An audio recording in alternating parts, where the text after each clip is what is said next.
Bonsoir à tous, bienvenue sur Agora Manager TV. Alors ce soir, nous sommes en rendez-vous avec le club francophone connecté. Bonsoir à tous.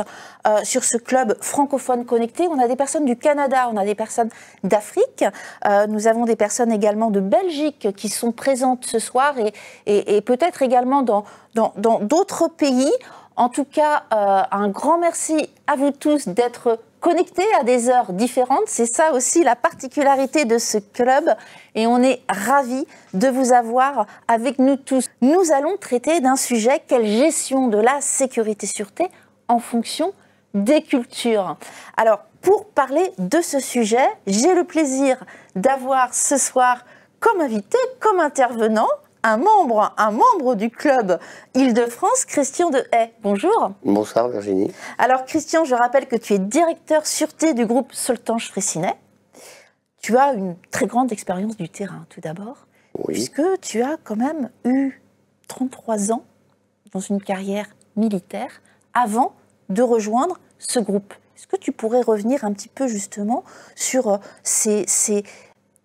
on va dire, ces actions que tu as menées terrain, et ce, dans différents pays?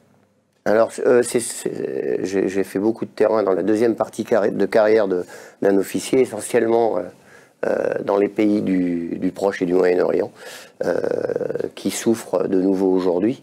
Et ensuite, avant de rejoindre le groupe Soltanche Fraissinet, où cette fonction a été créée il y a à peu près 7 ans, j'ai travaillé 2 ans au Niger pour l'Union européenne, pour la sûreté de mission de l'Union européenne, 6 mois en Libye et 3 ans au Mali, à des périodes où c'était assez compliqué, pour ensuite rejoindre. Mais dans toute ma carrière, c'est peut-être un peu prétentieux, je me suis rendu dans à peu près 85-90 pays. Ce qui permet de voir... Donc une bonne connaissance du terrain, comme on dit, normalement, et sur des zones parfois un petit peu complexes. Et c'est ce que tu vas nous expliquer. Et je pense que si Soltanche Fraissinet est venu te chercher, c'est justement par rapport à cette expérience terrain. Oui, pas alors, que. Non, pas que. Non. Après, c'est sûr que nous avons un certain nombre, sur les Soltanche Fraissinet, c'est aujourd'hui 25 000 salariés, et on en a quand même dans 85 pays, dont certains sont quand même soit en zone de guerre, soit en risque très élevé. Et il me revient avec les patrons et les gens sur le terrain de gérer cela au mieux. Et effectivement, en fonction des différentes cultures, puisque nous sommes sur tous les continents. Très bien, alors justement, tu as très bien introduit le sujet, puisqu'on va peut-être revoir en préambule les particularités et comment gérer la sécurité-sûreté par rapport aux zones géographiques dans un premier temps. On pourrait croire que la sûreté est gérée de la même manière partout, c'est faux. Et elle est appréhendée dans sa perception et dans sa gestion, voire dans son anticipation de façon différente. Par exemple, en Afrique, la culture est assez différente de la nôtre, et elle peut être aussi influencée, dans d'autres, pas qu'en Afrique, mais dans d'autres zones géographiques, par la religion. Dans de nombreux pays d'Afrique, par exemple, c'est le plus souvent l'armée et ou la gendarmerie qui prennent en charge la sûreté. Il y a des sociétés de sécurité, mais le plus souvent, dans ces pays-là, elles ne sont pas armées, par crainte d'avoir la création d'une force armée qui pourrait se rebeller. Mais il y a aussi, dans beaucoup de pays africains, un certain fatalisme qui est souvent lié à la religion musulmane d'ailleurs, et une acceptation de la catastrophe. Donc on est, je me rappelle la première fois où on a eu une 12aine de morts au Mali, je suis allé présenter mes condoléances au chef d'état-major des armées, qui m'a répondu c'est normal, ils ont ce fatalisme et on est assez loin de ce que les Américains et nous pouvons appeler l'option zéro mort. Cela dit, c'est vrai que pour une entreprise, quelle qu'elle soit, l'option zéro mort est pertinente, puisque nos salariés, quel que soit leur métier, ne vont pas travailler pour se faire tuer. Voilà, donc la complexité au niveau géographique, au niveau aussi, comme tu viens de le dire, culturel, de la religion, des croyances, puisque c'est une part de croyance, en fait, quelque part, cette perception de la mort qui finalement est inévitable et du moins n'est pas, comme nous, dans les pays européens, quelque chose qu'on appréhende. D'où parfois, et on le voit bien, sur des conflits, cette difficulté, parce que du coup, pour transmettre, j'imagine, ces règles, ces process dans la sécurité-sûreté, c'est compliqué. Oui, d'autant que on aurait pu faire une autre séance là-dessus. Qu'est-ce que la sécurité? Qu'est-ce que l'insécurité? Et c'est vrai que pour des Occidentaux, l'insécurité, je ne vais pas dire qu'aujourd'hui elle est partout, mais on le voit bien, le monde est de plus en plus dangereux, mais c'est aussi par rapport au vécu et à l'évolution qu'ont eu la plupart des pays. Mais ce que nous, on va voir en insécurité peut, dans certains pays, en Amérique latine, au Proche-Orient ou en Afrique, pour eux, ça va être une simple manifestation. Un certain nombre de pays ont l'habitude des coups d'État, donc ils sont habitués, et bon, le Mali, le Niger et le Burkina Faso récemment, pour eux, c'est pas que c'est pas chaud, ils ont cette habitude à cela, et nous, effectivement, quand on voit les gilets jaunes, ça nous fait un peu peur, déjà. Ça nous fait un peu peur. Donc il y a aussi comment on réagit, voilà. Et c'est vrai que l'anticipation est un point très important dans la gestion de la sûreté.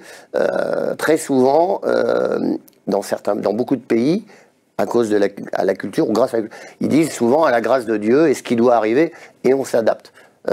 Donc pas d'anticipation dans ces pays. Comment de mon point de vue, assez peu. Assez peu. Et c'est aussi lié à l'éducation et à la formation. C'est-à-dire qu'assez souvent, aujourd'hui, c'est pas que nous sommes mieux que les autres. Hein. Faut pas donner de leçons dans ce domaine. Enfin, c'est mon avis. C'est une perception différente. C'est une perception différente. Aussi. Ils sont pas préparés, ils ne sont pas formés. Et je l'ai vu plusieurs fois en Amérique latine et aussi en Amérique centrale, au Mexique. Le salarié, alors ça c'est aussi lié à la culture, mais aussi au statut social. On a un certain nombre de salariés qui sont prêts à mourir, n'ayons peur de le dire, parfois, pour sauver, attraper un voleur ou sauver une voiture. Alors que nous, on va dire, la voiture, elle est assurée, etc. Et il y a aussi l'aspect social, c'est-à-dire qu'en Afrique, comme dans beaucoup de pays encore aujourd'hui, il n'y a pas de couverture sociale, donc ils ont tellement peur, et ça se comprend, de perdre leur travail, de ne plus... Ils sont prêts à tout. Ils sont prêts à tout, et c'est assez... Pour nourrir les familles. C'est assez difficile parfois de leur dire, moi mon slogan c'est le plus important c'est votre vie, et c'est aussi le plus important, le capital humain, c'est ce qui est le plus important pour une entreprise, de leur dire, tant pis, abandonnez le chantier, voilà. Alors, ça, ils abandonnent le chantier quand il y a une menace directe, s'il y a une attaque. Mais sur des petites actions, non, ils vont quasiment se défendre en disant je défends ils aiment bien leur société, leur compagnie, et ça, on ne peut pas les blâmer pour ça. Très bien, donc plutôt effectivement une culture de l'entreprise. Il ferait tout pour l'entreprise. Par contre, un enjeu de formation. Il n'y a pas de formation comme il en existe dans les pays européens, comme en France, avec cette fameuse carte KNAPS maintenant, où il y a un minimum de formation. Là-bas, ça n'existe pas, c'est-à-dire que c'est la personne qui veut bien travailler quelque part, qui va pouvoir œuvrer en tant qu'agent de sécurité, c'est ça? Alors ça, c'est une question complexe. Dans un certain nombre de pays, alors l'Afrique, oui, c'est vrai, mais aussi en Amérique latine, dans certains pays d'Asie, désolé de dire ça, quand on ne sait pas quoi faire, on devient garde ou agent de sécurité. Et de fait, il y a très très peu de formation. Donc on tourne un peu en rond. On peut dire qu'ils ont 50 ans de retard par rapport à ça. J'entends, oui, attention, voilà. Par rapport à la formation, par rapport à ce travail qui a été fait dans les pays occidentaux. C'est un petit peu ça. Oui, et parfois on peut dire on fait du social. Donc si on signe un grand contrat, on va mettre des gardes parce que voilà. Mais ils ne sont pas forcément formés, outillés, préparés pour se défendre. Et pour faire face parfois à des menaces très violentes, même si quand on est sur un chantier à l'étranger, on a anticipé ça. Ils ont du mal à imaginer parfois qu'on va venir. Alors, avec le terrorisme, oui, ça, ils ont l'habitude. Après, on peut avoir aussi un excès de confiance. On a des pays où l'impact international est important, où eux, à contrario, vont être habitués. Je pense au Proche et au Moyen-Orient.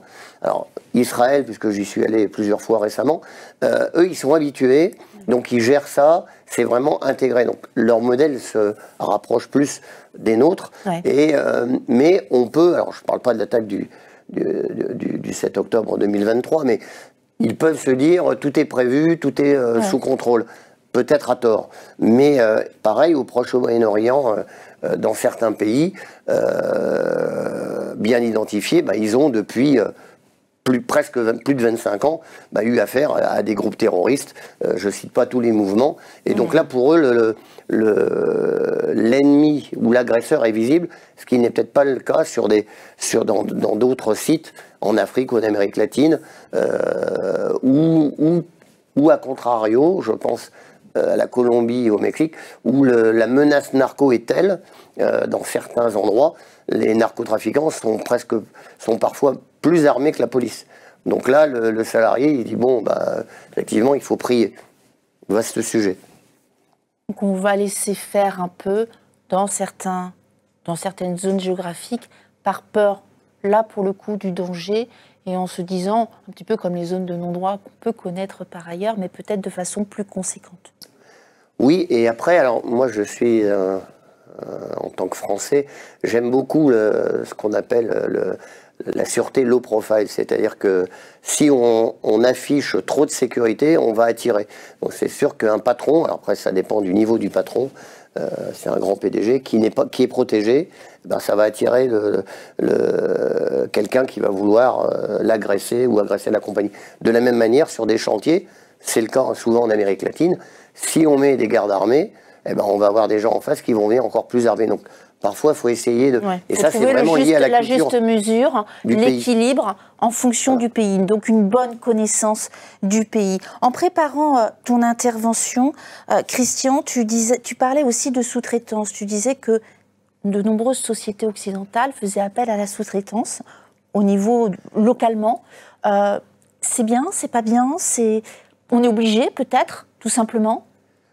Oui, alors, je ne suis pas dans le secteur privé de la sécurité, mais je pense qu'il est particulièrement important d'avoir des salariés, cadres et non cadres, du pays, parce que c'est eux qui ont la vraie vision et qui connaissent justement la culture ambiante du pays, de la zone où ils travaillent. Ça, c'est fondamental. Et une boîte, quelle qu'elle soit, américaine, canadienne, française ou autre, va pas avoir cette analyse degré fine par rapport aux personnes qui sont sur le terrain. La grosse difficulté, on le voit aujourd'hui, notamment en Irak et en Libye, c'est effectivement de ne pas, c'est pas qu'il ne faut pas donner de leçons, mais de ne pas jeter un dispositif que l'on pense bon.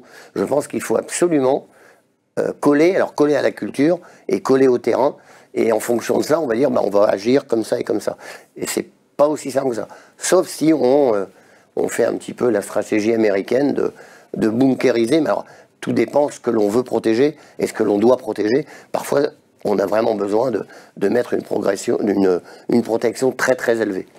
Alors, tu disais aussi en préparant l'émission que, alors on le voit bien, il y en a qui ont une vraie culture d'entreprise, qui feraient tout pour leur entreprise, mais aussi, paradoxalement, parfois, on voit aussi beaucoup de turnover. Dans les métiers de sûreté ? Oui. Là, je reviens à ce que je disais tout à l'heure. Dans beaucoup de pays, le gars qui n'a pas de formation, il dit « je vais faire garde ». Et moi, je l'ai vu dans un pays dans lequel j'ai travaillé pendant 2 ans. De nouvelles sociétés locales se montent. Le salaire est un peu plus important. On part ailleurs. Fidéliser, je pense que c'est pas facile. Ce sont des contrats souvent peut-être aussi... plus précaires que chez nous. Précaire. Et il y a certains pays, en Afrique quand même déjà maintenant, où les formations commencent à être reconnues et reconnues par l'État. Et donc là, c'est valorisant. Et les sociétés, j'en connais certaines, qui se sont lancées là-dedans il y a une dizaine d'années, ils gagnent. Mais fidéliser, c'est compliqué, c'est sûr. Un autre enjeu peut-être aussi, c'est la corruption, non ? Alors oui, la corruption, voilà, on peut avoir dans des pays qui sont en risque très élevé ou des pays en guerre, des sociétés de sécurité même occidentales sont très souvent obligées de passer par des prestataires ou des sociétés locales dont on doit, je pense, non pas se méfier, mais avec lesquels il faut être particulièrement prudent, parce qu'on est dans des pays parfois où il y a un gouvernement où il n'y en a pas, et certains pays, il y a 2 gouvernements, et donc on peut avoir effectivement l'entreprise peut se retrouver dans une situation où le prestataire n'est plus en mesure de délivrer ce qu'on lui a demandé, ou à sous-évaluer ce qu'on lui a demandé, ou peut aussi dire vous êtes une grande entreprise, on va vous faire payer beaucoup plus. Et là, on peut se retrouver avec des salariés sur le terrain, un peu, non pas perdus, mais avec une gestion très complexe à faire in situ. Oui, et du coup, la responsabilité de l'entreprise française, par exemple, qui va à un moment donné se trouver dans ce genre de situation, comment ça peut se régler? Comment ça se passe? Je n'ai pas eu affaire à ce genre de... non, mais c'est toujours compliqué. La règle numéro 1, c'est que l'entreprise, je dirais en tout lieu, tout temps, c'est le fameux duty of care, donc on doit protéger nos salariés. Je pense que de plus en plus, on protège même... On ne protège pas, on protège les expatriés, mais aussi les salariés locaux. Donc là, la responsabilité de l'entreprise, elle est entière. Et donc c'est à l'entreprise d'essayer d'anticiper en fonction des cultures et tout. Maintenant, il est évident que dans certains pays, j'ai eu à gérer il y a quelques années à Myanmar, quand on évacue parce qu'il y a une situation très complexe ou dans un pays où il y a un coup d'État, on ne pourra pas reprocher à l'entreprise de ne pas avoir anticipé, parce que parfois, on l'a vu en Corée, pas plus tard qu'hier. En revanche, si l'entreprise n'a pas, elle, anticipé et prévu des process de gestion de crise et d'évacuation, là, l'entreprise est responsable à 100%. Voilà. Alors, une autre difficulté, tu parlais tout à l'heure effectivement de ces sociétés sous-traitantes, où c'est important effectivement d'avoir ces personnes sur le terrain qui savent bien de quoi elles parlent quelque part. Il y a aussi parfois peut-être une difficulté pour l'entreprise qui est basée dans les pays occidentaux ou autres, mais tels que la France, à s'assurer que les personnes ont un agrément. Alors normalement, je parle des pays en guerre, normalement, où il y a encore un gouvernement, il y a très souvent, via le ministère de l'Intérieur, une liste de sociétés qui ont un agrément. Donc effectivement, si on est démarché par une entreprise de sécurité qui n'est pas connue et qui n'est pas référencée, vaut mieux l'éviter. D'accord, et cette liste, on la trouve au niveau du MAE Oui, ou pour les Français, via l'attaché de sécurité intérieure, qui dira, oui, cette société est connue, elle a pignon sur rue ou pas, et elle est effectivement référencée dans le catalogue elle est agrémentée par le gouvernement. Les milices, ça existe? Alors, oui, les milices, oui. On les utilise? On ne doit pas le dire? Non, non, nous n'utilisons pas de milice, ça c'est très clair. Après, on peut parfois trouver que la frontière entre une société de sécurité armée et une milice, je pense qu'elle est ténue. Parce que parfois elles sont plus puissantes que finalement les forces de l'ordre qui sont sur un territoire donné. Oui, mais après, à ce moment-là, il faut que l'acteur l'entreprise et son bras sûreté doit être libre. C'est-à-dire que si on passait par une milice, je pense qu'on va vers des problèmes particulièrement importants. Alors, il peut arriver que on n'arrive pas à bien faire cette différence, mais les grandes entreprises, en général, une fois de plus, par le consulat, par l'ambassade, alors, on peut peut-être faire l'économie en se disant on va prendre une milice, ça va peut-être être à court terme moins cher, mais de mon point de vue, c'est pas et ce n'est pas un interlocuteur officiel. Alors ça dépend ce que l'on fait dans le pays. Si on travaille sur une mine et qu'on va extraire des minerais qui appartiennent à la population, ou si on est en train de construire, ou si on est en train de la nature du travail du travail de la société est aussi importante. Et dans tous les cas de figure, je pense qu'il faut s'appuyer sur le gouvernement. Après, s'il n'y a pas de gouvernement, vaut mieux peut-être pas aller travailler dans ce pays-là. Alors justement, Christian, tu parles des sites miniers. Un secteur géographique parmi tous ceux que tu connais, tout ce qui est Niger, Mali, il y a des sites miniers. Et tu disais que, quelque part, la particularité, ce sont souvent les miniers qui vont gérer aussi cette... Oui, alors les mines... les mines d'or, je crois qu'il y en a beaucoup qui sont gérés, entre autres, par les Canadiens. C'est des métiers particuliers que je ne connais pas, mais effectivement, là, c'est vrai qu'on peut dire que ces sociétés qui les gardent sont des sociétés assez proches des milices, dans le sens où elles sont armées. Mais elles sont armées sur un site donné, avec un périmètre donné. Donc c'est bien, ouais. À ma connaissance, la plupart du temps, il y a toujours des forces de gendarmerie qui se trouvent pas loin, justement, pour pas que ça déborde. Maintenant, c'est sûr, quand on est en charge de la protection d'un site, d'une mine d'or, ça attire les... Il n'y a pas que les orpailleurs qui sont intéressés, mais il y a beaucoup de monde qui peut être intéressé, et il faut trouver une... Et une fois de plus, il faut... si on revient sur la culture, on a déjà eu... des cas où, quand on doit respecter des tombes, si on est en train de construire, pas loin, etc., il faut vraiment s'appuyer sur le terrain, y compris quand on est en Europe. On va parfois, on fait face parfois, c'est un problème de culture, dans certaines banlieues, entre guillemets, on peut avoir des soucis. Ce que je dis toujours, la priorité, c'est prendre contact avec le commissariat de police et avoir un minimum d'informations. Et après, on fait de la communication en disant, on vient dans votre zone, ce qu'ils appellent leur territoire, mais pourquoi on vient? On vient pour réparer un pont, pour transformer ça, expliquer, mais au moins avoir cette connaissance, cette culture, qu'est-ce qui se passe dans ce quartier, est-ce qu'il est dangereux, pas dangereux, et peut-être expliquer.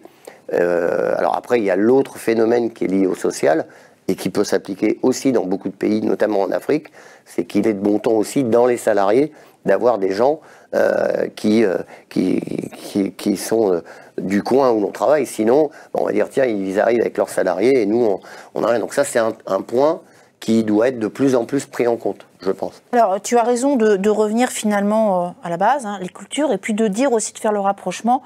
On peut trouver aussi certaines difficultés en France, finalement, quelque part, dans les pays occidentaux, dans une moindre mesure, forcément, parce que c'est construit différemment et qu'on a des cadres législatifs différents, mais on peut trouver certaines choses. Est-ce que, de par ton expérience, quelle est l'évolution par rapport à ceci, c'est-à-dire l'imprégnation de la culture par rapport à la gestion de la sécurité-sûreté au niveau des salariés? Quelle évolution il y a eu au fil du temps? Question difficile que nous n'avions pas prévue. Que nous n'avions pas prévue. Non. Est-ce qu'on est vers du mieux, vers... Oui, alors, oui, on est vers du mieux. Les choses s'améliorent. Après, tout cela est lié à la situation socio-économique du pays. Je vois depuis une dizaine d'années en Amérique latine, pas que en Colombie, mais ça commence à se détériorer un petit peu au Pérou, au Chili. Tout cela est étroitement lié. Quand on est dans un pays où le niveau, le Bangladesh par exemple, où le niveau de pauvreté est très élevé, on a de fait de l'insécurité. Alors peut-être pas des gros niveaux d'insécurité, pas des attaques très violentes, mais on peut avoir des pillages, etc. Donc en fait, si la situation globale mondiale s'améliore, on a normalement de facto moins d'insécurité. Honnêtement, on n'en prend pas le chemin. Après, je vais modérer mon propos en disant tout dépend ce que l'on construit, ce que l'on fabrique. Si on vient pour construire des usines qui vont améliorer la vie des gens, si on vient pour construire, on est moins attaqué qu'une mine d'or. Et assez souvent, les locaux, s'ils avaient envie de nous attaquer, ils se disent j'ai des collègues de mon pays qui travaillent dans cette boîte, quelle qu'elle soit, et donc on est quand même moins visé que je dirais la plupart des chantiers. Ce qui signifie qu'il faut bien préparer le terrain avec les acteurs locaux, pour le coup, pour bien faire comprendre, lorsque c'est possible, l'intérêt d'une nouvelle implantation ou d'un nouveau projet qui va avoir lieu sur un site donné. C'est bien ça? Tout à fait. Alors après, c'est la communication. C'est-à-dire que... Comment ça se fait concrètement sur le terrain, ceci? Je ne suis pas directeur de la communication. Non, mais je veux dire... non, mais après... il y a un travail multi... Tout ce qui touche à l'écologie, par exemple, oui. Tout ce qui est fait dans le secteur de l'eau, etc., là, il y a une forte communication à faire, même si... Je vais pas dire que tout le monde est écolo. Évidemment, il faut sauver la planète. Après, on ne peut pas demander les mêmes efforts aux uns et aux autres, c'est évident. Mais il faut vraiment... La communication, pour moi, c'est fondamental et associer les populations. C'est-à-dire que si on fait un énorme chantier et que le pays n'est pas... Après, l'appui du gouvernement, il est important. Mais c'est ce qui est fondamental. Et bien étudier le contexte géopolitique. Ça, c'est notre travail de dire, bah, ici, on va avoir tel ou tel problème. Si on fait un aéroport à tel endroit, je ne cite pas de ville, effectivement, on va avoir tel ou tel souci. Donc, après, bah, comment on fait passer le projet? Est-ce qu'il est accepté? Alors, d'une part, par les autorités, parce qu'il y a aussi parfois des intérêts financiers qui financent et acceptés par... Moi, je suis... c'est le terrain qui commande et les populations sur le terrain. Alors, j'exagère volontairement, mais on voit parfois quand on va réparer un pont... Il ne faut pas aller à l'encontre de la population, forcément. Si on fait du bruit avec des marteaux-piqueurs, enfin peut-être pas sur un pont, ça gêne tout le monde. Ça nous est déjà arrivé dans nos vies quotidiennes. Et si on ne nous dit pas, bah oui, mais là on est en train de doubler la voie rapide ou que sais-je, c'est important et de bien l'expliquer et de l'expliquer simplement. Merci beaucoup Christian. Pour terminer, quels conseils tu pourrais donner par rapport à tout ceci? Je dirais, sur la culture, bah, c'est-à-dire que quand on est directeur sûreté, lorsqu'il y a un appel d'offres sur un chantier important, la première chose c'est d'aller sur place. Et après, on échange avec les ingénieurs, etc. Le directeur sûreté, peut-être certains parfois l'ignorent, nous on est là pour faire des recommandations et pour aider le business. Donc on n'est pas décideur. Donc il faut, une fois de plus, il faut aller sur le terrain et dire bah là on va peut-être avoir tel ou tel problème pour effectivement, dans les coûts de la sûreté quand ils sont nécessaires, bah, de les inclure avant, mais en allant sur le terrain. Donc il faut aller sur le terrain, bien s'imprégner du terrain, bien dialoguer avec les personnes localement présentes. Et s'assurer... Le maire, le représentant de la population. Voilà, d'où l'importance, alors on parle souvent de coopération, je vais arrêter le mot continuum, mais plus coopération, c'est nécessaire, là, pour le coup, avec des enjeux politiques parfois qui sont importants.